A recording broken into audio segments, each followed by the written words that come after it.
You know what time it is? It's fine, Greggy time.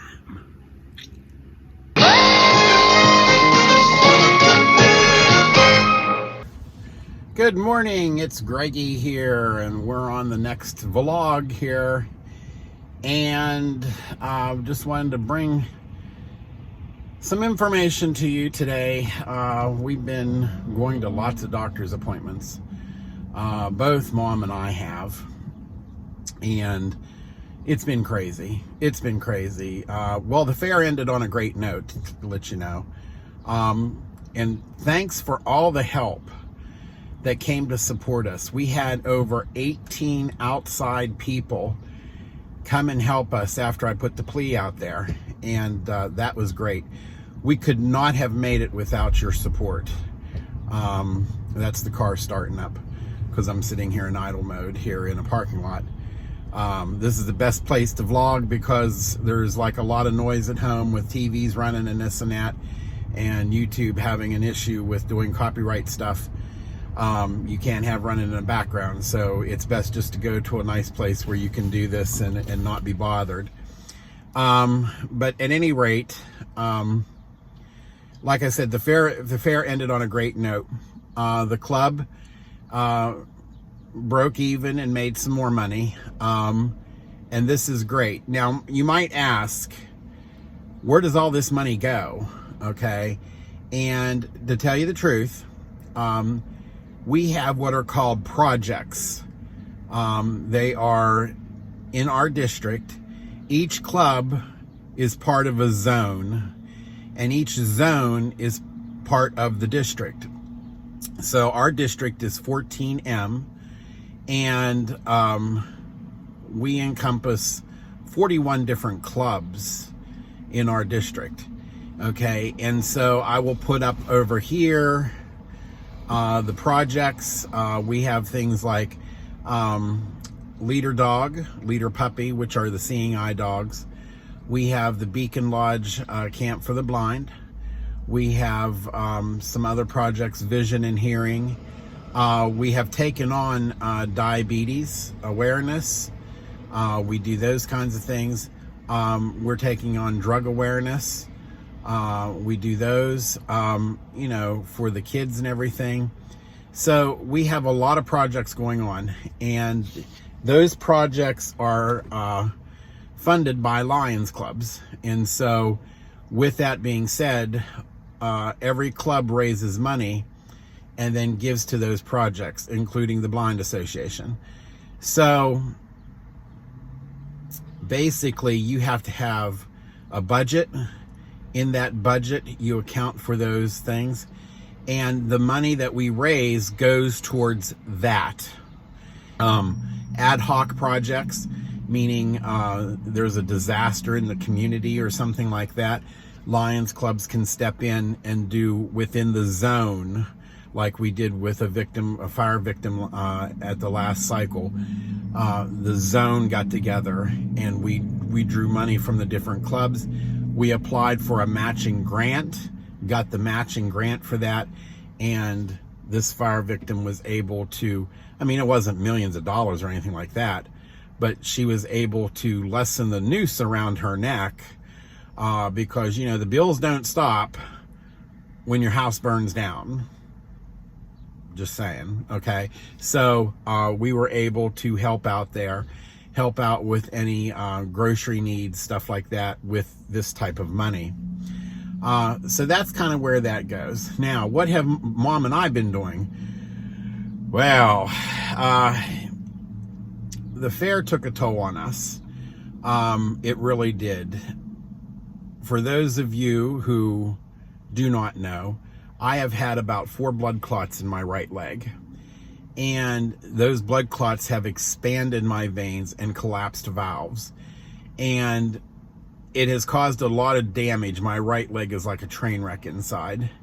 So when you're in hot and humid weather, you don't put on weight in fat, you put on weight in fluid. And when that happens, it becomes a dangerous situation, to the point right now I have heart damage, congestive heart failure, but to the tune of that the left side, the left chamber of my heart is now saturated with this fluid. And so to get that out, they're giving me Jardiance, which is a diabetic drug. However, I don't have diabetes.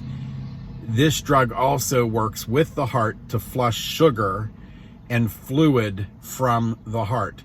So they're giving me a low dosage of this stuff, and I really don't like it because it's almost like the Bumix. Once you start taking it, you start going to the bathroom like crazy.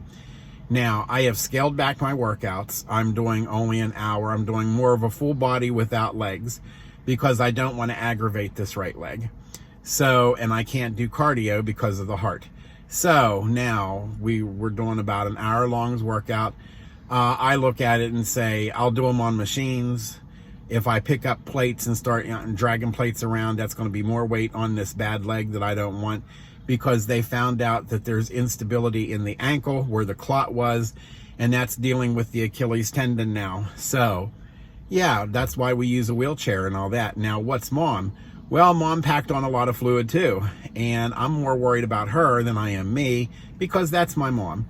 So when I say packed on fluid, she had her compression stockings on and still her legs bulged. And it was because of the hot, humid heat and stuff of that stand. So why didn't you just stay out of the stand? Well, we can't do that. Mom is the food committee chairman, and she has ran that stand for the last 20 years, you know, or however long she's had it. She has a Safe Serve license, and she adheres to the principles of that Safe Serve license. The other thing is we go after the food, meaning this, we had to be on the fairgrounds by 11 o'clock to be able to drive onto the fairgrounds, because everybody's coming and they don't want traffic running through that fairgrounds while people are moseying around and stuff like that. It's a hazard. Well, I get that, okay? So we had to make sure that everything that had to be purchased before 10 o'clock so that we could get out there and unload. Then everything had to be prepped. And what's prep?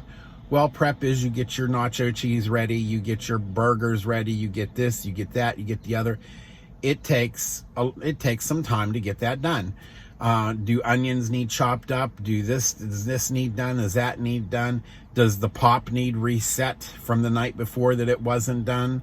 You know, that kind of thing. You have pop coming in that you got to have accessibility for the Pepsi people to get in there and bring you your order that you ordered from the night before.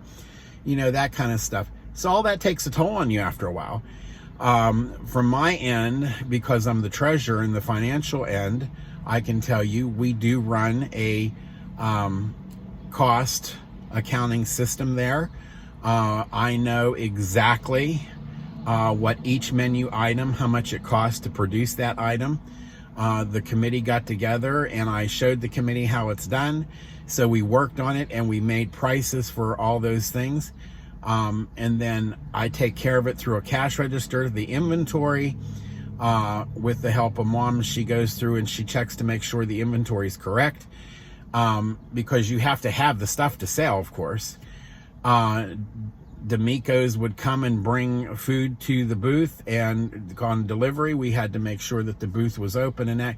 So yeah, it takes a toll. And then after 2 or 3 days, you got to do a massive deposit to the bank for the last few days that you had there.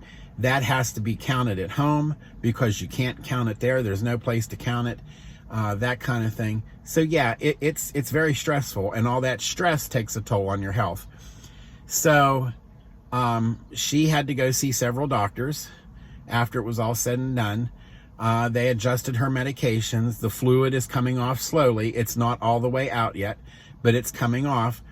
My only concern is every time we do these massive bouts of fluid with her, well, she gets a little bit weaker each time, you know, and so we kind of want to stay away from that.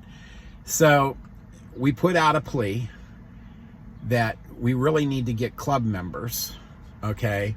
And if you're interested in helping out people that have cancer, if you're interested in helping out people with low vision, if you're interested in helping out people that have diabetes, that kind of thing, through generating these funds so that research can be done.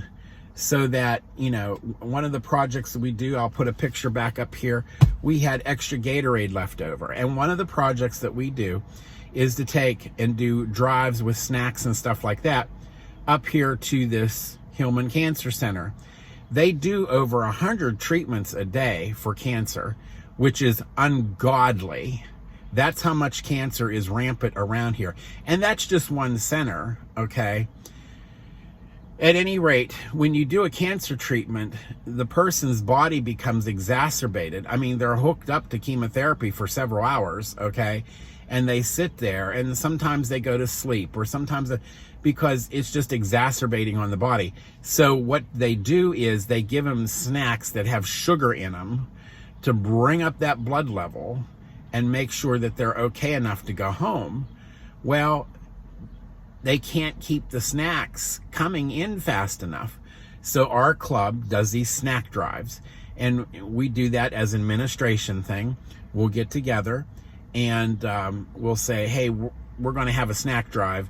All club members bring in snacks for the next meeting, and we'll drive them up to there and give them to them. They are grateful. They are extremely grateful. So we had close to 70 to 80 bottles of Gatorade left over that wasn't purchased from the fair that we had to eat.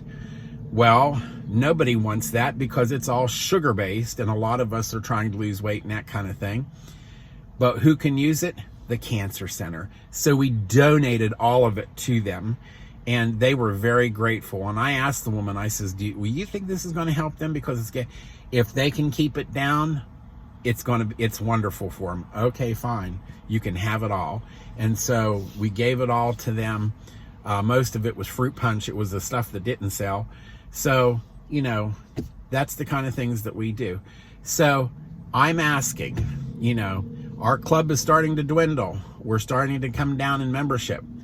We need more people. So if you would have it in your heart that you would like to help people, that you would like to take 10 days, just 10 days of your life, one time a year, to come help us at the fair. You don't have to pay to get in because we buy extra tickets. All you would have to do is get a hold of me, and if you're serious about doing it, then I give you my phone number. What happens is you get to the gate, you say, I need to call Greg. I'm here to help. You call me, I get in my wheelchair and run up there and get you a ticket, and you walk right through the gates. Now, does it allow you to ride? No. Does it allow you to go to the outdoor arena? No. Those are upgrades, because an exhibitor's ticket means that you're going to be at your exhibitor space and you're not going to be anywhere else. So if you want to ride, or you want to do that later on, you know, after the shift is over, or how long you're going to stay, we do ask that you stay at least 4 or 5 hours, you know, because the stand does go crazy, that kind of thing. So after that's over, you know, if you want to go do that, then you would have to go back to the office and upgrade the ticket. Other than that, we do need help. You can join our club. The dues are low, and the club actually picks up the first set of dues for you for the first 6 months after you join. So, you know, come be a part of a group that's the greatest service organization in the world. You'll get to meet other business people. You'll get to meet, you know, other lines across the district, across the state. There's advancement for leadership opportunities, all kinds of stuff. But it starts with the home club, and we need the people. So if you can give us a look or whatever, come to a meeting, just come. All right. We meet at the Bob Evans restaurant here in Uniontown on the 2nd and 4th Sundays of the month. The meeting starts at 5:00 p.m. So if you can come join us, come join us. And we look forward to seeing you and everything else. All right, this is Greg. Got to go study now and get ready to take this law school exam. Talk to you later.